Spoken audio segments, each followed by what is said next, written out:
السلام علیکم ورحمۃ اللہ وبرکاتہ۔ ناظرین، آپ حضرات جانتے ہیں کہ نقش بندی سلسلے کا ایک جانا اور پہچانا نام وطن عزیز ملک پاکستان کی ایک علمی اور روحانی شخصیت حضرت پیر ذوالفقار نقش بندی رحمۃ اللہ علیہ آج صبح اس دار فانی سے کوچ کر گئے۔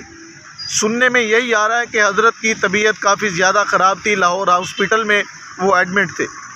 بہرحال انا للہ و انا الیہ راجعون، حضرت اب ہم میں نہیں رہے۔ یہ اطلاع آپ کو پہلے پہنچ چکی ہوگی۔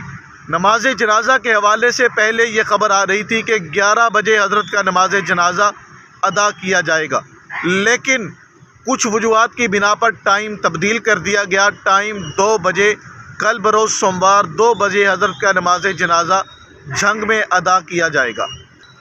تمام حضرات سے نماز جنازہ میں شرکت کی اپیل کرتے ہیں، اور آپ حضرات جانتے ہیں کہ حضرت پیر ذوالفقار نقش بندی رحمۃ اللہ علیہ جو خلا دے کر گئے ہیں، وہ خلا ہم اب کبھی بھی پور نہیں کر سکتے۔ دعا ہے کہ اللہ کریم حضرت ذوالفقار نقش بندی رحمۃ اللہ علیہ کے درجات کو بلند فرمائے، ان کے آخرت کی تمام منازل کو آسان فرمائے، اور تمام پسماندگان کو صبر جمیل عطا فرمائے۔